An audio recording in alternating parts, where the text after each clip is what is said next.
am a photographer full-time. I photograph weddings, engagements, weddings, and I mostly shoot weddings in like Maine, New Hampshire, Massachusetts, and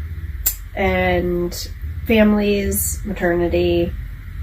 Now I've been doing births live, like human births, for 3 years, and everything else that's related to babies and like families. So I shoot weddings from like April, May until like the end of the year. Like this year, my last wedding is December 7th. I usually don't go that late, but.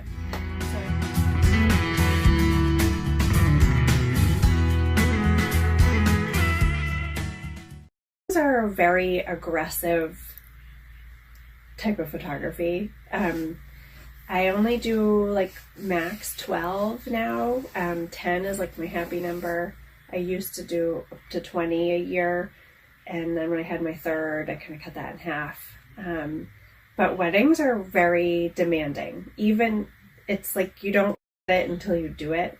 It's kind of like parenting. Like I get to the end of the season, so balancing all the weddings, and people really want their May to October as like shooting, like every free minute, balancing, getting babysitters and work and having a family and being a wife and doing all of those things. And then December is everybody is rushing to figure out what the heck they're giving for Christmas. So it's really stressful, literally until like the Christmas Eve. People are ordering stuff. So Christmas Day for me is like, that's when it ends. Like,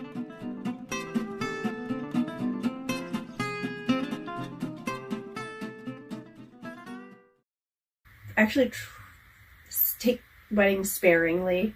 Has to be the right fit and not like a big, huge wedding like in Boston that's super fancy and too stressful.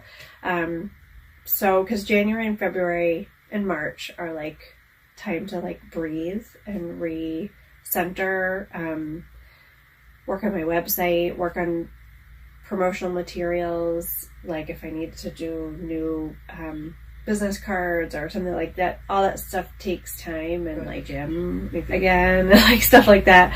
So those 3 months I really try to like just do newborns, maternity, lifestyle, family sessions, and they're during the weekdays, and then weekends are just for my family. That's awesome. In the winter months. So that's great that you can structure it the way you want, or need to and want to. Yeah.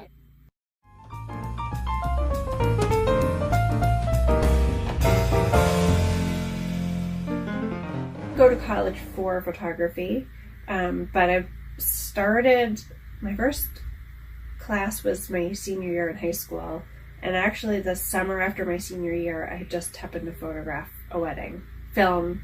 They didn't have a photographer, and I was like, I'll do it, like I know how to take pictures. And then it went really well, and so all through college I photographed weddings, and then in 2000 I made a website. I bartered for a website, photographed their wedding. They did a website, and they were like, what are you going to call your business? And I was like, Tara Photography. Like, it wasn't like nowadays where people do all this branding and like they have like a focus team and come up with a logo. It was like literally in a conversation like that. They're like, what are you going to call your business? And I just came up with it. And that was in 2000, like way before most of your students are. I ended up going to school for teaching. So I have a master's in English teaching, which I did for probably, I think it was like 6 years of teaching. But all through college and teaching, I was photographing in the summers, doing weddings and families. And then I got the opportunity to teach beginner and advanced darkroom photography at a private school for a year. And so that summer before, they paid for me to go to like 2 of the top photography schools in the country. So there's one in Maine that's up in Rockport, Camden, Maine. It's called the Maine Photographic Workshops. And then there's one, the Santa Fe Workshops in New Mexico. So I got to do those 2 programs over that summer, and it was like, it was mind-blowing. Like, so when I took courses in college, like for fun, whenever I had a free spot, I would take a photography course. And then that summer of these really intense courses on digital and studio photography, I learned a lot, and then taught for a year. And then that just sort of propelled me into taking my art more seriously. But I was still teaching. And then in 2008, I had my oldest daughter and had to decide if I was going to keep teaching or was I going to balance being a mom and working for myself. So I had my husband on board, and so decided to do that. And that's where I'm at. So every year I don't, it's, people ask that, but I'm like, I don't have a degree in photography, but I probably have the equivalent of some sort of degree with the amount of schooling that I did. And then ever since then, I take courses every year. Like I've been out to take a course down in Rhode Island, took an off-camera lighting course probably like 8 years ago. Last year, I went out to California to LA to take a studio lighting course with a photographer. His name is Lola Milani, who does these like gorgeous maternity sessions that are really high end. And I was like, that's really cool, really different than other things that I do. So yeah. Bye.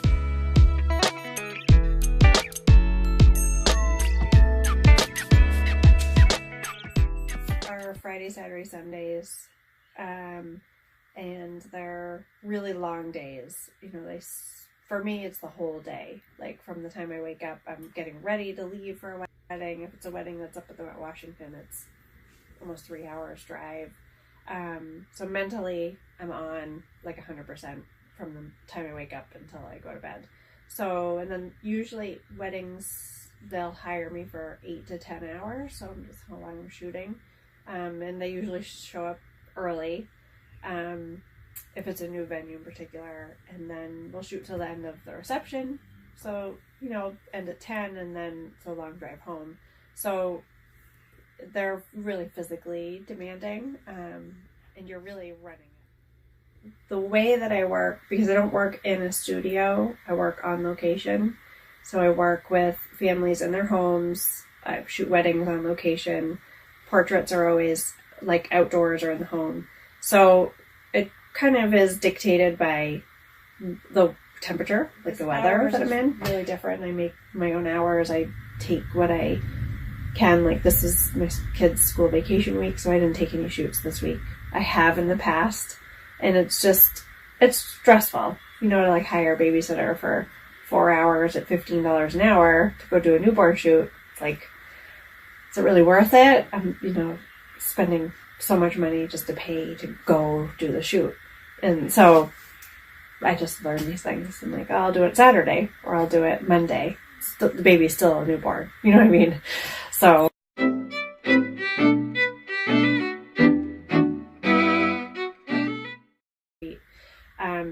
The lighting's always changing. People are changing. There's so many emotions. There's a lot of stress. So you have to be like chill, calm, like I got this under control. And it's real time. It's not like you can be like, go back and walk down the aisle again. Right. I didn't get that. Like, right. Yep. That must be nerve-wracking. What is it? Nerve-wracking? Oh gosh, yeah. It is. Now that I've been doing it so long, it's less so. Only it can be more nerve-wracking if the lighting is really challenging. So like if I'm shooting the bride coming down the aisle and the sun is like directly behind them, that is very difficult. So you have to like move your body so that the sun is actually behind their bodies and not going right into your lens, because otherwise you can't get anything. So you have to just learn those tricks as you go. And, inevitably there's always new things to learn and mistakes that you have to learn from. So, knock on wood, I feel like over almost 20 years of shooting, though I can anticipate these things. And yeah. I know to show up early and know when the sunset is and where the sun's in the sky and which direction the ceremony is at ahead of time. So they're all things that I can be ready for.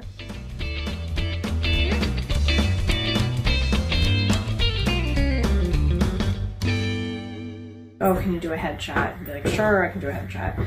Or can you do can you do senior pictures? I'm like, yeah, I know how to photograph teenagers. And or can you do a birthday, like first birthday? So I just listed 3 things that I did a lot of and realized I don't like these things. They don't bring me joy, but I did them enough because I had to, because we had bills to pay and children to raise. It's hard to price yourself like in a way that makes it worth your time. So if you price yourself too low, then you're working with people who are just they can take advantage of you. And then if you price yourself too high, you might find you're not working enough. But you also need to be patient. So probably about 5 or 6 years ago, I raised my prices to a point where I was like, I was really nervous, but people were still hiring me, but not as much. And so it's been like 5 years of like letting the Seacoast area warm up to, they're seeing my work, and warming up to what those prices are, and getting my work into more places. So like now I'm affiliated with the hospital as a newborn photographer, and Garrison Women's Health is the biggest women's health facility in Dover, and so I have 5 galleries of work up in their hallways. So that's been huge. That was just this winter. Getting those up was, now my work is in front of like a third of the female population who's having babies, which is huge. So I'm kind of waiting for that to like, people have to like walk by your work and see your logo multiple times before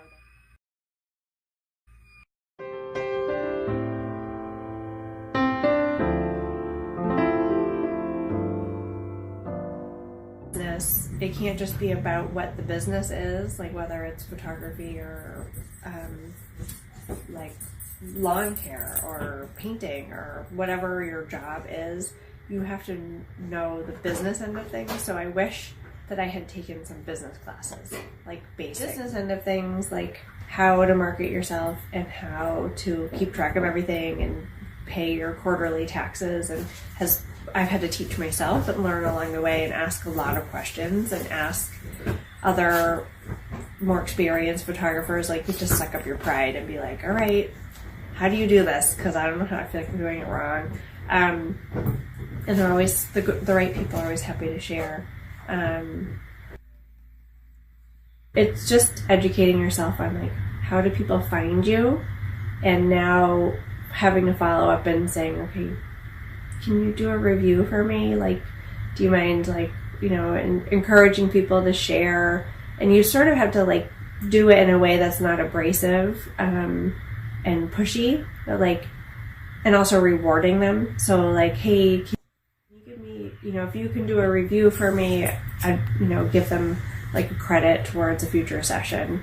Or, if you can share these, it's like, it all adds up. Like, what goes around comes around. Making sure your clients you are working with, you really treat well and take care of them and tell them how thankful you are that they're choosing you to do this service, which in my case is like very personal and pictures that they'll probably have forever.